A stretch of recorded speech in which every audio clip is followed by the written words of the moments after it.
Aleluia. Graça e paz, queridos, a paz do Senhor. Como um bom assembleano que fui, né? E que sou, não tem como arrancar, é a paz do Senhor. Para mim é uma alegria, um privilégio que Deus nos concede de estar aqui com vocês, nesta manhã tão fria. Eu estou morando no sítio, né? Comentava ainda com um dos pastores aqui, que a gente mora no sítio e a gente vê a geada mais fácil. E hoje tinha geada lá, irmão. Olha, tive que jogar água no vidro porque estava uma capa de frio. Queridos, antes de ministrar uma palavra, sou pastor de Gileade, uma igreja que Deus gerou no nosso coração, né, há um tempo. Já estamos quase fazendo 20 anos como igreja. E Deus tem nos abençoado. Sou casado com a pastora Giovana, sou pai de 2 meninos, um já é homem casado, Murilo, conhecido talvez de alguns dos pastores. Ele trabalha como assessor, cuida do departamento jurídico, né, a parte jurídica do pastor Ezequias na Câmara de Vereadores. E como disse também o pastor Adilson, eu apoio, voto e não tenho nenhum problema de falar do homem chamado Ezequias.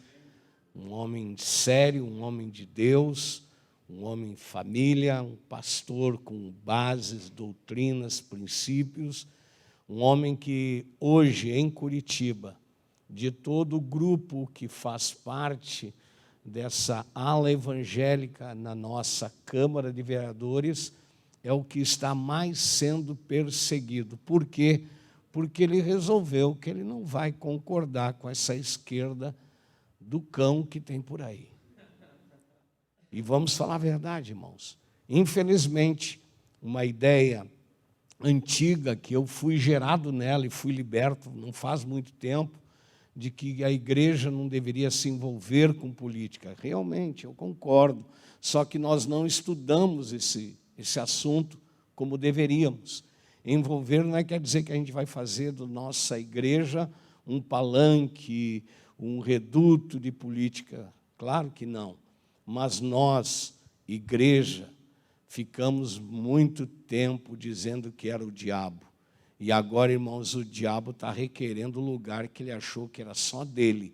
E porque ele perdeu, eles vão fazer de tudo esse ano para destruir aquilo que se tornou o maior problema para eles, que foi a igreja. Vocês sabem que a igreja fez a grande diferença nessa eleição. Ao fazer a mudança de uma sequência terrível que o nosso país estava. Há uns 4 anos atrás, quase 5, eu estava juntamente com o governador da província de Beira, lá em Moçambique. É o 3º maior governo do país chamado Moçambique. Almoçava com ele e ele dizia, pastor, naquele português misturado, né?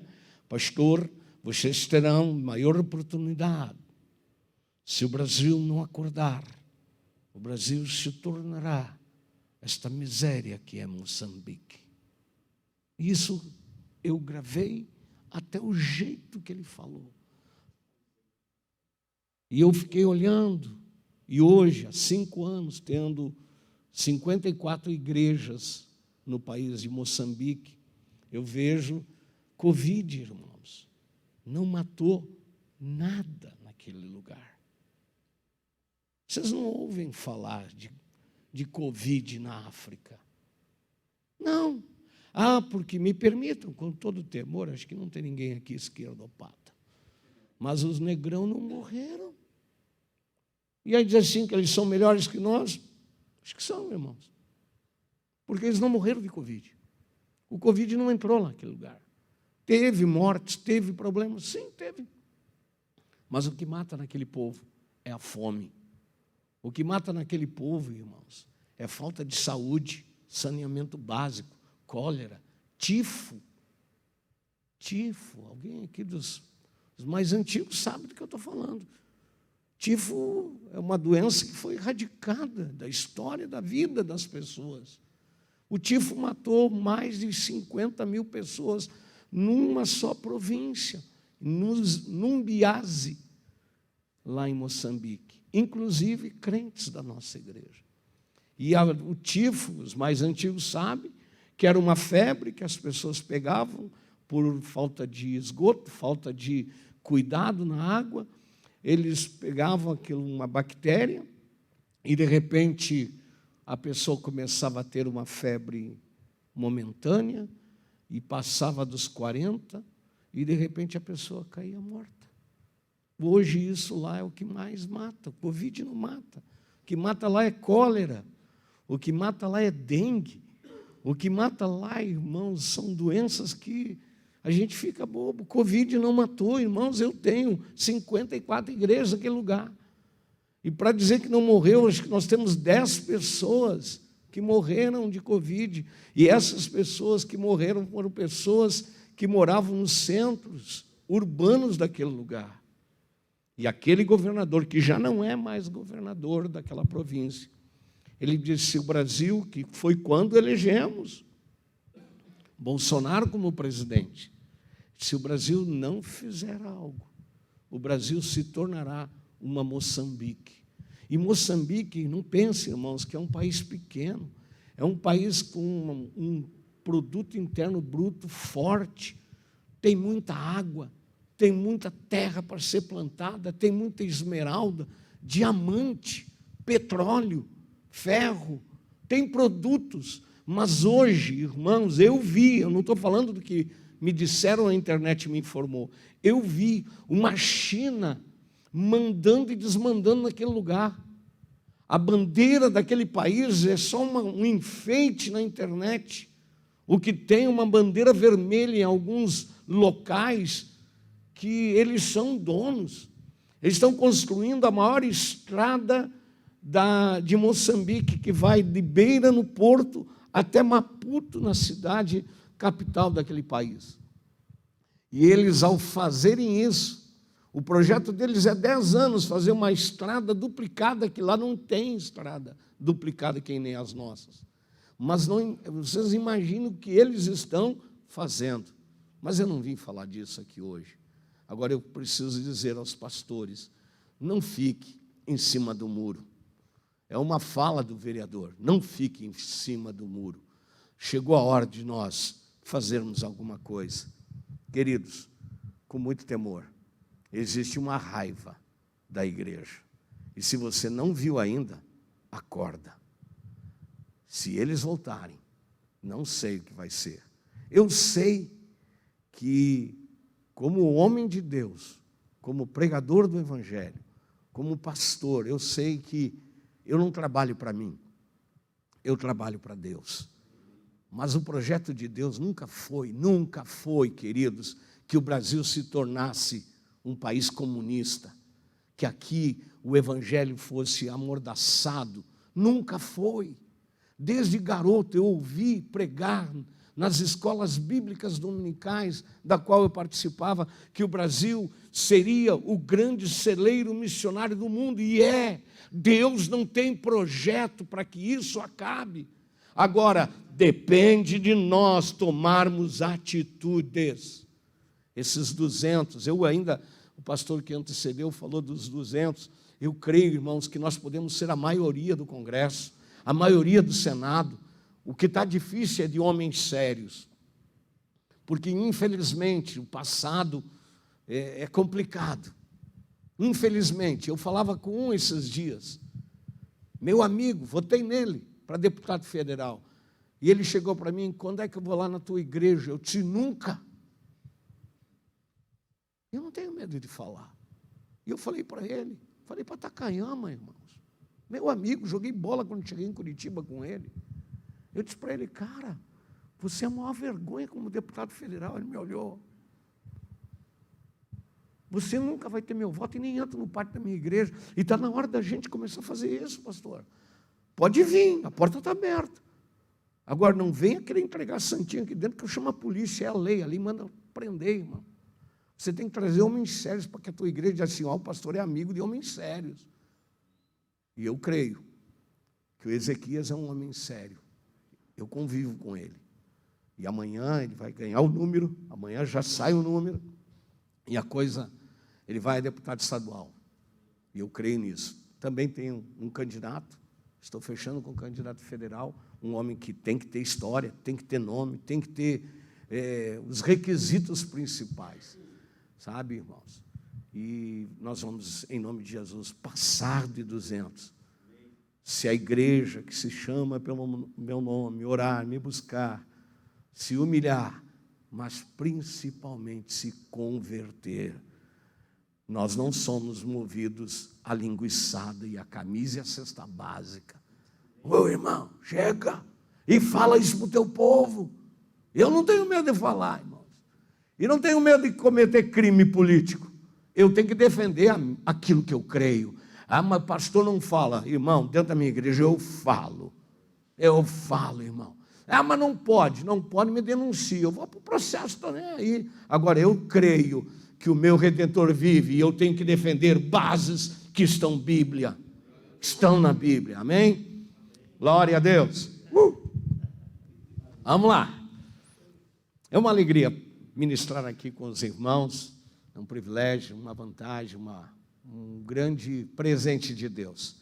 E durante essa semana, nesses dias, principalmente aos 15 dias, estamos envolvidos em muitas coisas e principalmente começamos um propósito mais forte de oração nesse mês de julho, principalmente no mês de agosto, e nós não teremos talvez um alívio, vamos orar pelo menos até a eleição como igreja, e estamos firmados num propósito que precisamos vencer, porque 2 Coríntios, capítulo 10, versículo 4, diz que as nossas armas, elas não são carnais, as nossas armas são poderosas em Deus.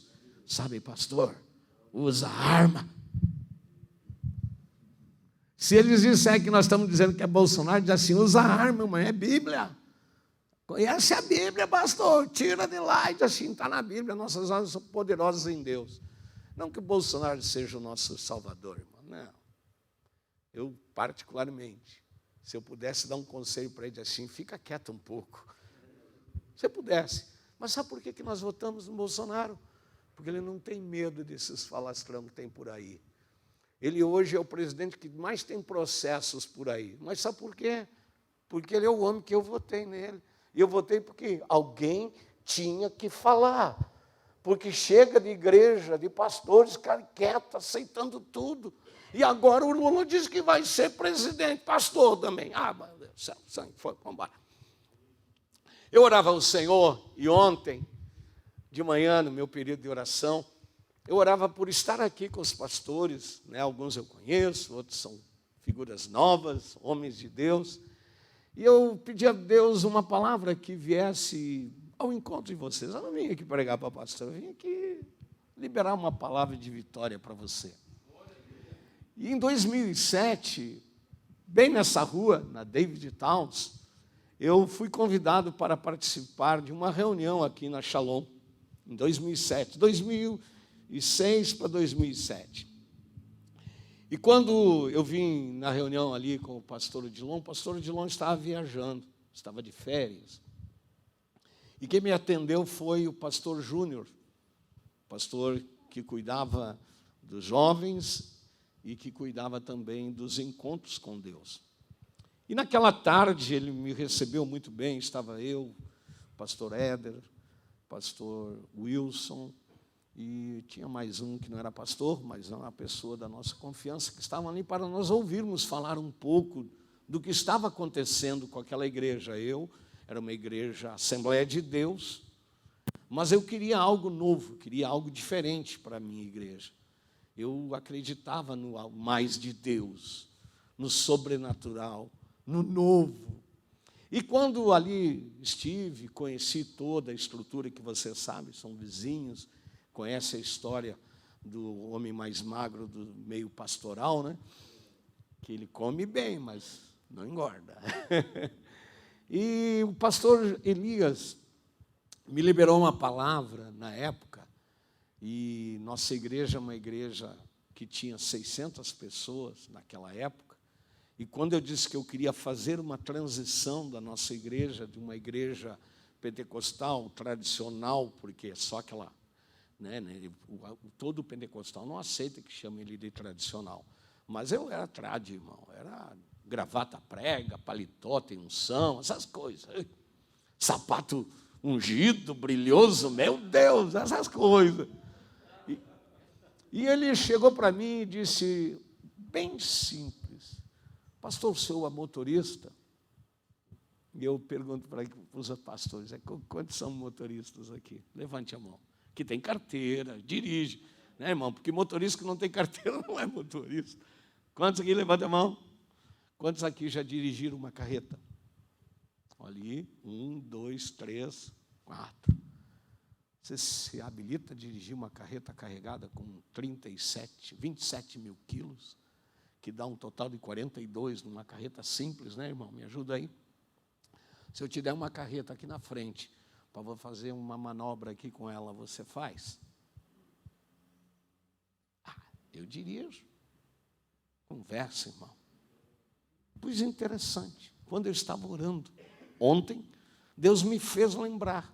E hoje, nesta manhã, nesta madrugada, depois do meu horário de orar, que eu tenho horário pela madrugada, eu sonhei rapidinho. Mas foi aquele, sabe que eu olhei e faltava 15 minutos para levantar. Que eu fui orar, fui tomar um banho, me preparar, né, para vir aqui. Eu sonhei rapidamente. Sabe aqueles... o sonho das palavras do pastor Júnior, do Elias Júnior para mim. Pastor, você vai manobrar uma carreta. Sua igreja é muito grande para fazer a mudança que o senhor precisa fazer. O senhor está preparado?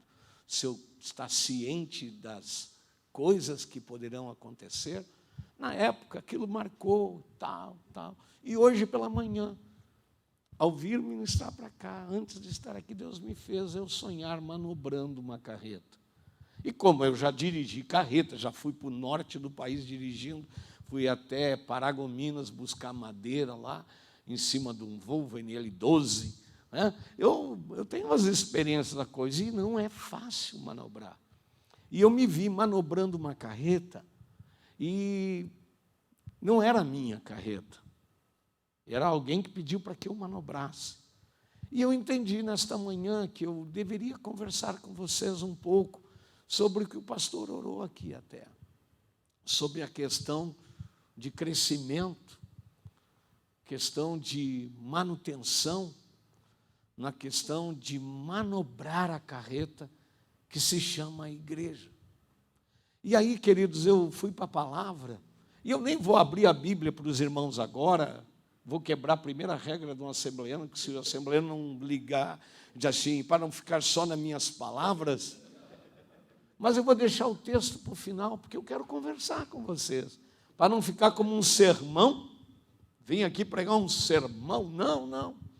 Mas, queridos, nós estamos vivendo num tempo muito difícil, amém ou não? 2 anos na nossa história, parece que nos roubaram 2 anos. Para mim é a sensação.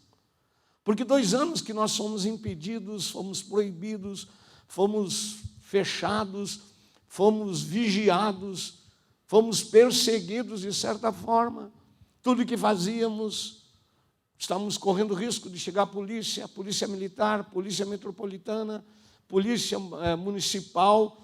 Era assim, pelo menos lá em Gileade.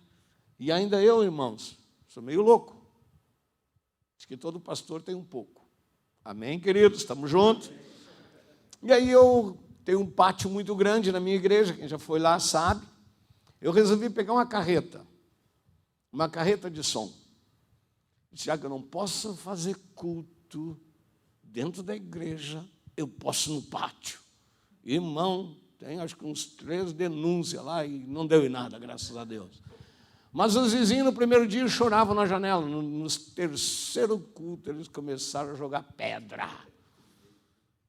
Aí no dia que eu levei o Israel Salazar lá, irmão, olha, foi terrível o negócio. Porque ele pula, grita, meu Deus, e olha, não foi fácil. E a gente inventou, a gente se desdobrou, a gente correu atrás, fiz ceia drive-thru, meu Deus, foi tanta coisa, irmãos. Fiz o culto, eu criei um culto lá, o culto da saudade. E o culto da saudade, irmãos, eu enchia a igreja vazia de fotos dos irmãos. Aí eu ia, oi irmão, tudo bem, irmão? Como é que nós crianças lá, tal. Essa coisa é louco, irmão. Mas foi o que me manteve vivo, o que manteve a nossa igreja viva. Na nossa igreja, posso assim dizer, graças a Deus, só perdi 2 crentes no Covid. Mas obedecemos, não fiz nada que era desobediência, não descumpri nenhuma lei, briguei com o prefeito. Fiz frente naquela reunião da Câmara de Vereadores, onde fomos falar com o Sabino Piccolo, e aí depois, misericórdia, deixa para lá. Mas briguei, porque eles queriam travar a nossa igreja por 90 dias, era a lei do prefeito. O prefeito, ele fez o que ele achava que tinha que fazer, ninguém sabia sobre isso. Mas vamos lá. E aí eu pensando, querido, sobre esse tempo, faz 2 anos que nós ficamos sem renovar a carteira, me permitam. Nossas carteiras estão vencidas. Nossas carteiras estão desbotadas. Nossas carteiras estão, parece. E eu estou falando aqui, se servir da glória, se não servir, fique tranquilo. Eu estou falando na minha experiência. Teve momentos na minha vida pastoral nesses 2 anos, no meio de muita atividade, no meio de cavando poço, para que no outro dia enchesse de água, que eu tive vontade de desistir. Teve horas que eu dizia assim, meu Deus, o que é isso?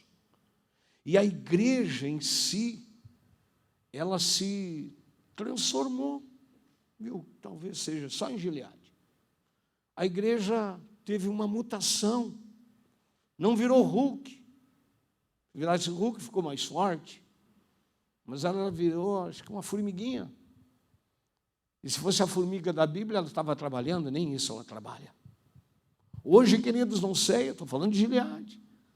Está tão difícil ser pastor. Há uma mudança de mentalidade. E essa mudança de mentalidade que nós sempre pregamos, a metanoia de Deus, transformando, não nos conformando, reagindo para que façamos a verdadeira, a perfeita, a agradável vontade de Deus, tudo que é bom, tudo que é maravilhoso. Mas eu digo, parece que se perdeu. E eu ministrei no nosso altar, nesse final de semana, em quase todas as nossas igrejas, ministramos uma palavra, precisamos de ajuda. Foi um tema que Deus me deu. E esse tema que Deus nos deu tem a ver com a realidade. Estamos vivendo, irmãos, um texto de Salmo 137, 1 e 2, quando Israel, vivendo cativo na Babilônia, foi levado para perto dos rios, num lugar que tinha sossego, era um dia de festa, eles podiam comer, não eram obrigados a trabalhar. E aí eles se assentam perto do rio, das águas da Babilônia, e eles começam a olhar um para o outro e começam a chorar, e olhar para os salseiros e ver suas harpas penduradas. E os seus inimigos, que levaram eles à opressão, diziam, cante, se tem uma coisa boa de vocês, além de trabalhar escravamente, é vocês cantando e tocando e dançando. Como nós gostamos disso. Aí o outro chega e diz assim, aqueles que o destruíram, aqueles que roubaram suas esposas, roubaram seus filhos, mataram a sua família, porque era um período de tempo que a história ficou para trás. Pediam para ele, canta aquela música que você cantava na tua cidade, aquelas músicas que vocês... Mas a Bíblia diz que eles estavam tristes, amargurados e sofrendo. E isso, para mim, reflete a realidade da igreja hoje. E nós, pastores, estamos assim. Estamos chocados, estamos perplexos, estamos sendo perseguidos, estamos abatidos, por que não? 2 Coríntios 4 fala sobre isso. Nós estamos passando por um momento, não sei, eu estou falando de Gileade, se não tem problema. Mas, irmãos, está sendo difícil ser pastor. Por quê? Porque a mentalidade das pessoas mudou para pior. As pessoas hoje fazem do jeito que querem. Eu visitava uma família essa semana, e quando eu visitava essa família, eu estava numa boa ali, conversando, e de repente a menina, a filha do casal, da família, já uma moça que não é mais menor, mas com 24, 25 anos, e ela chegou e disse, pastor, eu estava viajando, fui lá para Canasvieiras e tal. Eu disse, que legal, mas está frio. Não, entrei na água assim mesmo, tal, coisa de família. E aí, de repente, ela olhou para mim e disse assim, fiquei 5 dias num hotel lá. Que legal, que benção, está de férias? Sim, fui eu, meu namorado.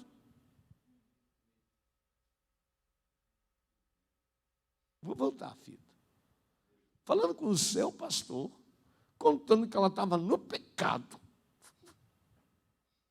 Perderam o respeito com a gente, irmão. Perderam o respeito. Claro que ela é livre. Claro que ela pode. Mas, de repente, eles não olham mais para a gente pela responsabilidade espiritual que nós carregamos como seus líderes, seus pais espirituais, seus mentores. As pessoas perderam o respeito, perderam o temor. E isso é um caso. E aí tem a ver com aquilo que eu quero realmente, estou introduzindo para que vocês entendam. Será que é só em Gileade? Será que lá na sua igreja, pastor, não está acontecendo uma mudança, uma mutação? A igreja não virou Hulk? Irmãos, eu quando menino, eu ouvi, contava de histórias, e da minha igreja, a qual eu fui gerado, formado, em 1910, quando a Assembleia de Deus se tornou a grande bomba.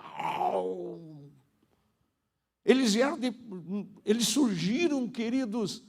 A igreja Assembleia de Deus nasceu no meio da gripe espanhola, o Covid da época.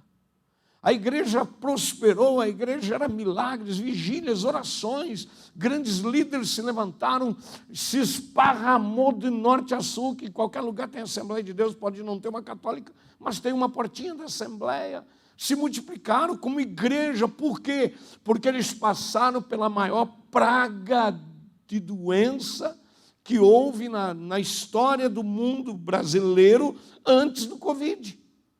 E agora, queridos, o Covid veio na mesma proporção, o mesmo tamanho, até mais destruidor. E eu entendo que a igreja era o grande avivamento que está escrito nesse altar, que deveria acontecer quando nós, no meio da luta, no meio do problema, aleluia, nós clamamos e a mão poderosa de Deus se manifesta. Mas o que nós estamos vendo é uma igreja doente, uma igreja fraca, uma igreja sem cruz, uma igreja sem evangelho, uma igreja sem santidade. E o pior, nós, pastores, me coloco aqui, eu, pastor Adalberto, estamos vivendo um tempo que não estava no gibi. As pessoas não nos olham mais como tal. Eu lembro, irmãos, isso é introdução, eu vou estar dentro do meu horário. Eu lembro, irmãos, que quando garoto, talvez alguns dos irmãos, que nem eu, de 50 para cima, ouviram falar sobre um grande líder que teve na Assembleia de Deus e era um missionário poderoso, um pregador poderoso, que varreu o Brasil de norte a sul, de leste a oeste, e pregava, e onde ele pregava milagres. Era um campanhista, como eles diziam antigamente, na quadrangular. Missionário Celso Lopes dos Santos. Alguém ouviu falar desse homem? Esse homem, irmãos, eu lembro que quando eu conheci, ele foi na minha cidade natal, Santa Maria, Rio Grande do Sul. Eu tinha 13, 14, 15 para 16, das 3 vezes que ele lá esteve. Ele foi todas as vezes almoçar na minha casa, todas as vezes que ele foi lá, nas 3 vezes que ele foi na cidade. Ele dizia assim: quero comer da comida daquela casa.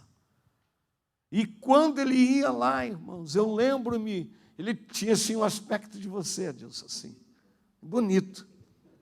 Quem conheceu sabe o que eu estou falando. Só não tinha cabelo branco, mas ele morreu jovem, né? Nós temos história, varão. E eu lembro-me, irmãos, que eu ficava olhando de longe para aquele homem. Eu tinha medo de me aproximar. Por quê? Porque era visto que algo especial se derramava sobre a vida daquele santo homem de Deus. E quando eu pego a palavra da mulher sunamita, que ela diz assim: ó, lá vai um homem de Deus, eu percebi, eu vivi isso na minha história como um garoto, como um gorila no Rio Grande do Sul. Ele entrava, a gente ia saindo, porque parecia que a gente só de tocar nele poderia levar um choque. Era algo muito forte, irmãos. E hoje, queridos, as pessoas não nos veem mais assim. Lá vem o pastor, misericórdia. Pá. Ixi, o pastor está aí. Eu fui criado com uma história que quando um padre chegava no interior, dizia assim, saíam os bichos gritando: alguém vai morrer! Alguém vai morrer! Mas antigamente tinha algo. E quem é que tirou isso de nós? Você deixou de ser pastor? Não. Deixou de ser homem de Deus? Não. Não levou mais a sério a igreja no tempo da pandemia? Não. Você continua sendo homem de Deus, temente, marido de uma só mulher, crendo na palavra, crendo na unção do Espírito Santo, levando o teu chamado a sério, teu ministério a sério. Você não mudou, amém, irmãos? Mas o que aconteceu? E aí, queridos, olhando rapidamente, eu vou dizer para vocês, eu tenho isso comigo, eu não posso negar na minha essência. Eu gosto de estudar muitas histórias políticas no mundo. E Hitler, quando esse homem endemoniado se levantou contra quem? Contra o povo de Deus, o povo verdadeiro, o povo de Deus, que tinha na sua marca sanguínea ser um povo chamado Israel. E esse homem colocou na sua mente uma ideia: vou matar esses crentes, vou matar esse povo. E ele matou muita gente, mas chegou um ponto que ele disse assim: não tem jeito. E isso aconteceu lá atrás, quando o faraó, quando todos os reis, Herodes, quiseram matar os filhos de Deus, eles descobriram que não tinha jeito.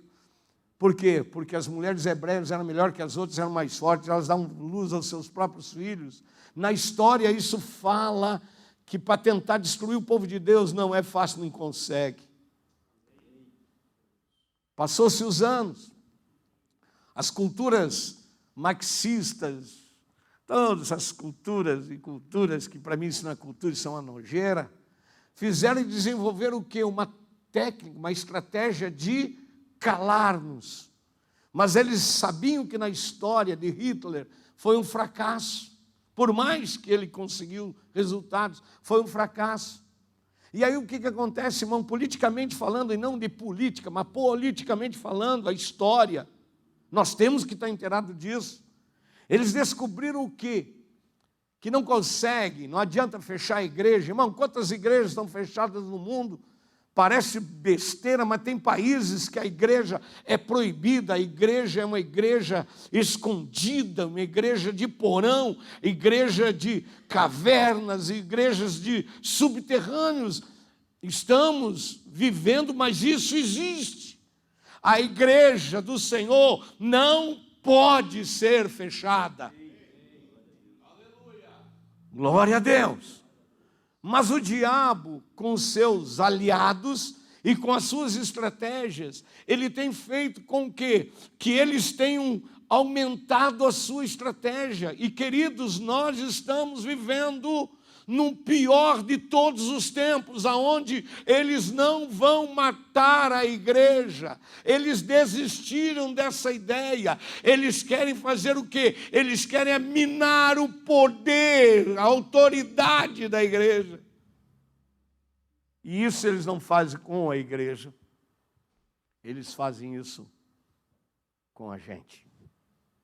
E aí eu vou para a Bíblia, vamos lá. Na Bíblia tem uma história que talvez você já leu, talvez você já estudou, talvez você já pregou, ou talvez você nunca viu. Fazer o quê? Acontece. É muita coisa, são 66 livros, a gente não guarda tudo, né, irmãos? Mas tem uma história na Bíblia, que está lá em Juízes, capítulo 1, que há uns 4 anos atrás essa palavra faz parte das minhas ministrações, e eu gosto de usá-las principalmente quando eu estou com pastores. E tenho pregado, antes da pandemia, pregava muito em convenções e convidado para ministrar a pastores. E uma das minhas preferidas, eu chamo ela de clássica, e nesta manhã não parece que estou lhe dando de presente. Uma palavra que mexeu com a minha vida, mexeu com o meu ministério, mexeu com a minha história. Ali fala nesse texto de Juízes, no capítulo 1, no versículo 5 e 7, pastor, nem precisa ler, lê em casa, tira a prova. Porque pastor não precisa ler a Bíblia, lê em casa. Está lá? Deixa lá, fica lá, não tem problema. Eu quero que vocês entendam, queridos, que aqui, nesses 2, 3, 4 versículos, fala da história de um cara.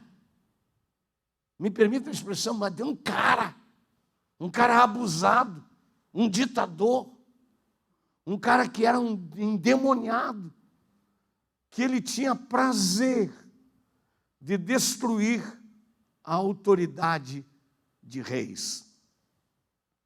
O nome desse cidadão era Senhor da massificação, o Senhor da manipulação, o Senhor do domínio. O nome dele era Adoni-Bezeque.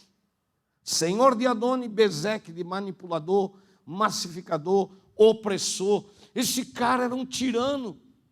E qual era a estratégia dele? Queridos, preste atenção.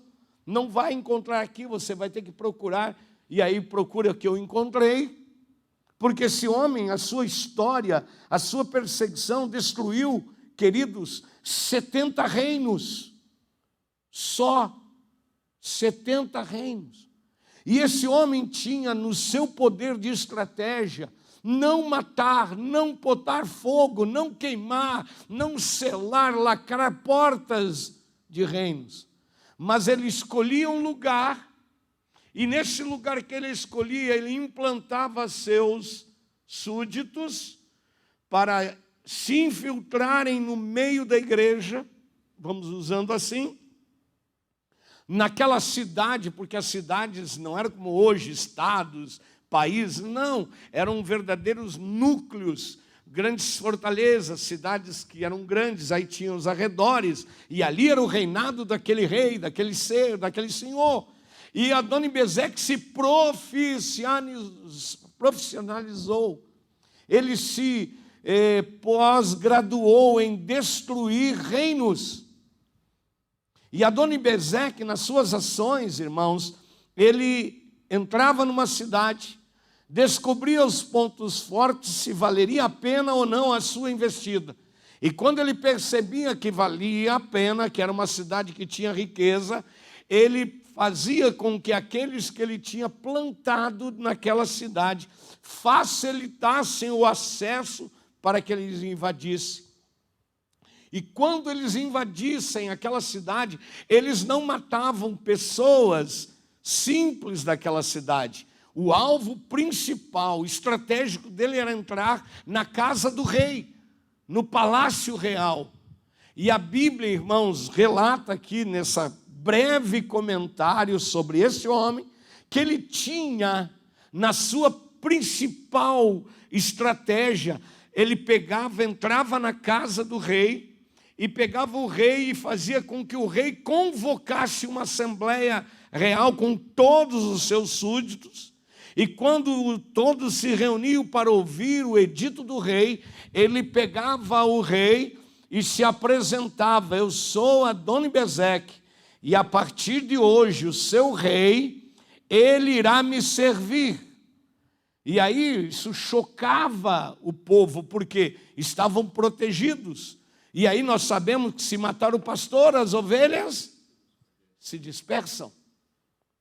E aí o que acontece? A Bíblia fala, irmãos, que ele pegava e cortava os polegares das mãos dos reis, pegava os pés e cortava os polegares dos pés dos reis, pegava e ele tinha, irmãos, ele tinha um cordão, que quando ele foi preso por Judá, ele tinha um cordão onde ele carregava os 70 anéis dos dedos que ele arrancava dos reis. Porque, queridos, hoje, né, a gente tem a nossa digital, mas antigamente, nos reinos, eles usavam o dedo, onde o dedo do rei, ele colocava naquela tinta, naquele produto químico da época, e ele selava como uma gordura, uma carta, um edito, e ele cortava o dedo e ficava com o anel. E esse homem, Adoni-Bezeque, era um terror naquela época. E ele fazia isso e ele dominava, ele reinava, ele acabava. Mas interessante, ainda nessa história, que tinha um detalhe, queridos, que me chamou muito a atenção. Ele não matava os reis. Na Bíblia não está escrito, na história não está escrito, que Adoni-Bezeque matava os reis logo a seguida. Mas está escrito que ele fazia com que esse rei andasse com ele por onde ele fosse, nas invasões que ele fosse, para ele mostrar que a partir de agora, aqueles reis comiam daquilo que ele derrubava da sua mesa. Aqueles reis sofriam uma manipulação tão forte mental, que eles não tinham forças de reação, eles eram uma vergonha pública. A sua condição era vexatória. Aquele lá nós conhecemos, aquele não é Adalberto de Gileade, aquele não é Adilson da Aba, aquele não é Odilon da Shalom, aquele lá não é o fulano, era mais ou menos assim. Ele carregava esses homens, se eles usavam roupas diferentes, não sei, a Bíblia não entrou, mas o rei Adoni-Bezeque, o ditador, ele carregava o anel. Esse anel era da Adalberto, esse anel era da Dilson, esse anel era do João, esse anel era do Firmino, E ele diz assim, olha como é que eles estão, e vocês serão iguais a partir de agora. Eu mando. E aí, queridos, estudando e olhando para o relógio, qual era o seu método? Cortar os dedos das mãos e os dedos dos pés. E isso, irmãos, tem um significado. Acorda, pastor. Acho que vocês até foram revelados pelo Espírito. Quando falo de mãos, irmãos, falo de trabalho, falo do crescimento, de fazer a obra, de plantar, de colher. Falo de exercer a função pastoral, do cuidado de Deus a qual nós somos chamados. A hora que eu falo do dedo do pé, irmãos, Adoni-Bezeque diz assim, eu vou tirar a direção deles. Eu vou atrapalhar o caminho. Eles nunca mais correrão. Irmãos, fica sem esse... Não fica. Eu tive recentemente atendido ali pelo projeto da nossa Prefeitura da Saúde, muito boa, eu falo, não tem coisa que a gente tem que elogiar.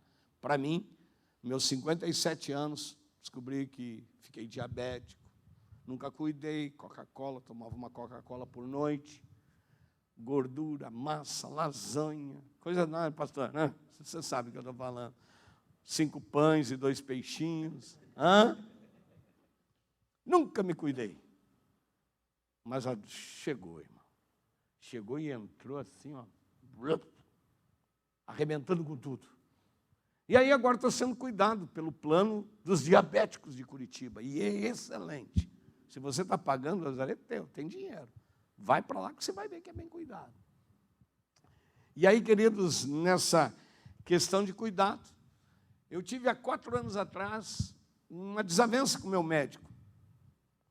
Coisa de pastor, né? Que acha que sabe tudo. E o meu médico Ele, doutor Otto, um homem aposentado, mas é médico ainda, por amor à profissão.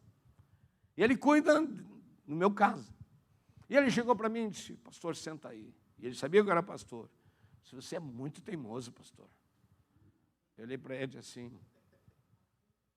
tá bom, o que você quer? Eu disse, não, eu não quero nada, você que tem que mudar. Você tem que parar de comer carne desse jeito que você come, gordurenta. Para de comer embutido. Irmão, eu sou fã da linguicinha defumada, irmão. Só para você ter uma base, de tanto que eu como essa linguicinha defumada, que eu sou distribuidor. Eu vendo por esporte, porque eu compro, e aí o pessoal sabe que é boa, irmão. Não vou vender para ninguém aqui, não.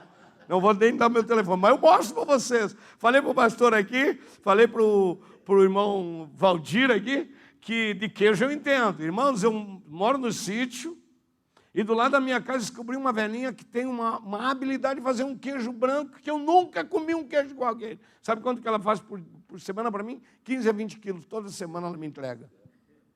Claro que não é só eu, né, irmão? Aí misericórdia. Mas é branco, irmão, não dá problema, puro. Leite de vaca, não é essa leite de caixinha. Então, mas aí eu estou nessa reunião com o doutor Otto, e ele chega para mim assim, se você não fizer do jeito que quero, sai pela porta que tu entrou, é a serventia da casa. Eu olhei para ele e disse, mas tu é abusado, hein? E você é teimoso, qual dos dois é o melhor? Ele olhou para mim e disse, estou cansado de falar para você que você vai ficar mal. Você não está me ouvindo. Aí eu, pastor, se eu tenho unção, Deus me cura. Ele disse, pois então eu vou embora, doutor. Levantei e fui embora. Ele mandou. Eu, teimoso, fui. Esse ano, com a volta dos exames, de toda a clínica, todo o processo normal, eletivo da medicina, foram lá na igreja. Você é bem-vindo para fazer uma bateria de exames. Faz 2 anos que você está parado com seus exames. Vem 15 na glicada, 280 no índice glicêmico. Mas estou me cuidando, comendo uma linguicinha, tomando Coca Zero, coisa de pastor, né? Comendo pãozinho de manhã, pãozinho inteiro, não. E aí, queridos, esse homem chega para mim e pare. Eu estava fazendo a triagem, os exames normais com a enfermeira que me cuida, que eu estou dentro do grupo de cuidado dela, profissional. E ele entra na cela e me vê. E olha para a Viviane, que é a minha enfermeira-chefe, e diz assim para a Viviane, Viviane, cadê o Douglas Cyr? E ela disse assim, não, ele é às 9, doutor. Não, para mim é 7h30, não é às 9. Puxa vida, agora estou aqui, vou ficar 1 hora esperando. Aí ele olhou, tudo bem, pastor?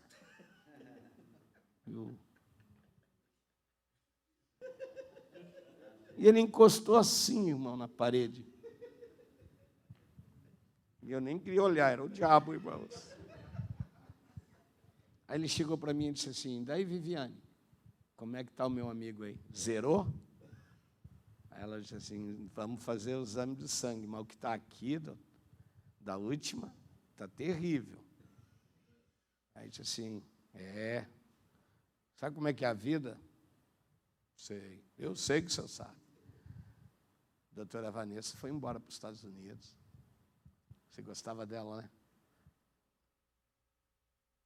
Isso caiu na minha mão de novo. E vou te dizer uma coisa. Pastor. E ele sabia que eu era pastor. Vou te dizer uma coisa. Você está na minha listagem. Voltei a ser teu médico. Só que é o seguinte, sexta-feira da semana que vem, você está na minha agenda. Mas se você voltar a ser aquele teimoso que há 4 anos saiu da minha sala, nem entra. Eu olhei para ele assim. Viviane, como é que está? Não, estou preparando aqui para ele pegar a renovação da receita, dos remédios e tal. Você me dá 5 minutos como pastor? Aí chegou, antes um pouquinho chegou a outra e falou, o Douglas já chegou, está lá na sala de curativo, para tirar para o médico avaliar. Ele disse, pastor, vem comigo. Vou começar a ser bonzinho, né? O demônio saiu do pastor. Aí quando eu chego, irmãos, na sala de curativos, porque ele precisava olhar, estava aquele homem coberto as suas pernas. E aí, Douglas, está atrasado? Não, mandaram vir, não, está certinho, é que houve um erro na minha agenda. Douglas, meu cliente, fala para ele quantos anos você tem. 38 anos. Qual é a diabetes que você tem? Tipo 1, que eu não tenho, graças a Deus, mas D2 vira 1. Não se cuida, vira. Disse, Douglas, eu posso mostrar o procedimento que eu estou fazendo contigo? Ele disse, pode, doutor. Ele, pastor, levanta aquele pano ali nos pés dele. Quando ele levantou, o pé direito dele não existia mais. Estava um pouco inchado, fazia um tempo que estava em oração. E ele chegou e fez assim, está bem, Douglas? Estou bem, está se cuidando, não quero tirar o outro. Ele disse, pastor, se tu quiser entrar na minha sala, você entra e eu sou o doutor. Porque se você não entrar e eu não for o doutor, em 5 anos, escolhe qual pé que eu vou cortar de você. Me impactou, irmãos. Parei de comer linguiça. Estou fazendo. É muito sério, queridos. Aí eu quero encerrar com isso. Sabe o que o diabo está fazendo conosco, pastor Adilson? Ele não quer matar você. Ele não quer matar o Adalberto. Ele não quer matar você. Mas ele quer te tirar a tua autoridade e a tua direção. É forte isso. O diabo não vai vir no nosso altar. Cala a tua boca! Ele quer te colocar numa condição vexatória, onde você não é mais respeitado, onde você não tem mais o que o povo percebe naturalmente. E isso é tudo o quê? É o diabo entrando com uma nova estratégia dentro da igreja, acabando com a fé, acabando com a esperança. Queridos, eu estive conversando aqui com o pastor, que é psicólogo, né? Deu um momento que conversei com ele aqui agora, e aí ele estava comentando comigo, né? E eu falei para ele sobre burnout, né? Que burnout, como alguns dizem, que é uma das maiores síndromes dessa época. Nunca se teve tantos problemas psicológicos como nós temos. E agora eu digo para vocês, quem está precisando de psicólogos somos nós pastores. Por quê? Porque a Dona Bezek, na roupagem contemporânea, já entrou dentro da nossa igreja, já estudou o nosso povo, já pegou as nossas fraquezas, já descobriu o que nós temos de bom e o que nós temos de ruim, e está cortando nossos polegares inferiores e superiores, e não está querendo ver nós mortos. Deixa a gente morando na cidade, para que todo mundo olhe e diga assim, eu fiz isso com ele. Quer experimentar? Quer experimentar? Mas é interessante, biblicamente, para encerrar, biblicamente, vocês entenderam, amém, pastor? Não preciso ficar, receba, não. Biblicamente, existe solução. Uhul! E a solução, irmãos, está, eu posso até reproduzir, não parece que, se vocês quiserem estudar, pregue, não é minha, não. Isso aqui é de Deus. Se você quiser pregar na sua igreja, para a sua liderança, é muita coisa, irmão. E eu digo que eu não prego menos que 1h30. Aqui eu estou me comportando. Abram a Bíblia, ou projete para mim agora, se possível, aí, queridos, Êxodo 29:20. Por que dessa mandinga aqui na Bíblia, irmão? Por que essa receitinha aqui de metformina, citastina e glicazida aqui? é para curar o diabetes espiritual. Olha o que está escrito. Êxodo 29:20. E imolarás o carneiro, e tomarás do seu, e porás sobre a ponta da orelha de quem? Arão. E sobre a ponta das orelhas direita de seus. Era uma família sacerdotal, tem a ver com a gente. Vamos ao próximo. Próximo versículo ali, 21, irmã, se possível. 20. 29 e 20. O que está errado? Acho que é o 20 mesmo. É, na sequência. Como também sobre os dedos polegares das suas mãos e sobre os dedos polegares dos seus, e o restante do sangue espalhará sobre o altar do redor. Então vamos entender. Deus está mandando matar um carneiro, pegar o sangue, molhar a orelha, passar sobre o dedo, da mão e do pé, e o restante sobre o altar. Isso quer dizer o quê? Que aqui está uma receita da cura. Sempre esteve aqui. Mas nós não nos percebemos. E hoje estamos sendo mutilados pelo senhor Adoni-Bezeque. Abram a Bíblia também em Números, Levíticos, 14 e 17. Já estava na Bíblia antes de Adoni-Bezeque. Levíticos 14, 17 diz assim: e o restante do azeite que está na tua mão. Irmãos,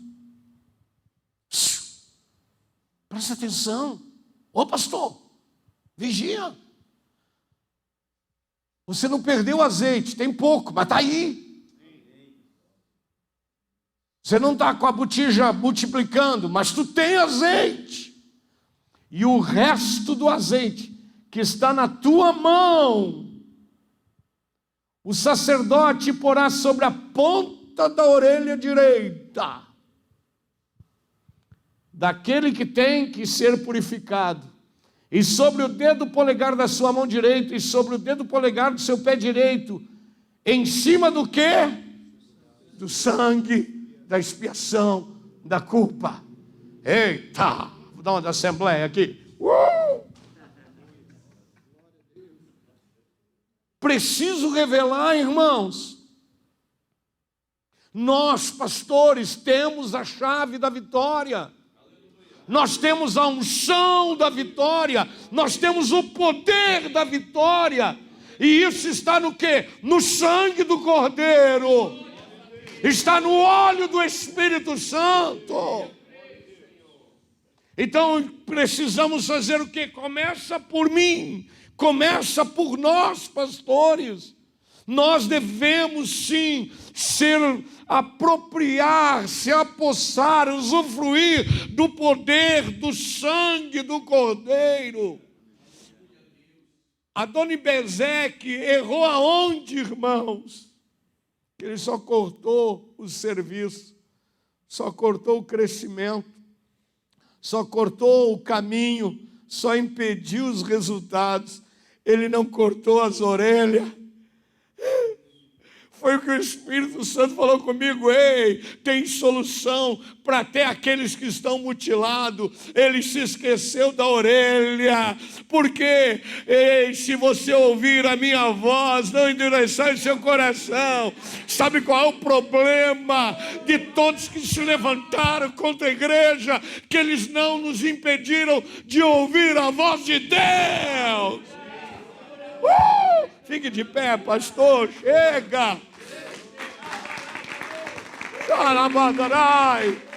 Ei, o óleo, o sangue nas nossas orelhas é porque nós precisamos retornar à prática de ouvir a voz de Deus.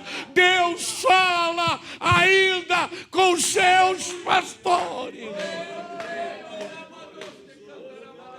E se o diabo te roubou o dedo polegar, da mão, se o diabo te cortou o dedo polegar, o dedão do pé, a tua vida está desequilibrada, você não sabe o que fazer. Ei, ele não tocou naquilo que representa a intimidade de Deus que você tem.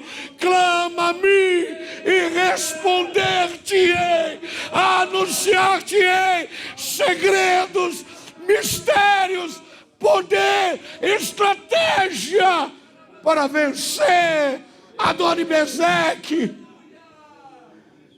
Nesta manhã, eu não vou chamar ninguém para orar, mas eu quero liberar essa palavra, que ela mexa com você, pastor, que você possa. Eu vou te dar uma receita.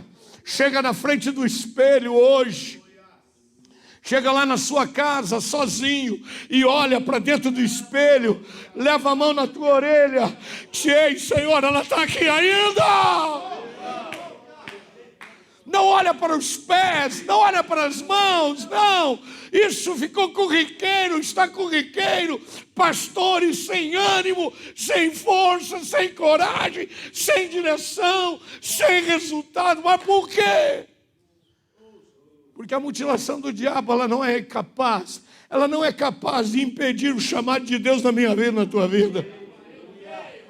Você é pastor escolhido por Deus. Você é um homem escolhido por Deus. Então está na hora da gente voltar a ouvir a voz de Deus. E se você passar o sangue, se você passar o óleo, pega o restante de óleo que ainda está na tua mão e unja você. Por quê? Porque Deus quer levantar homens cheios do seu espírito, homens que não tenham medo de Adoni-Bezeque.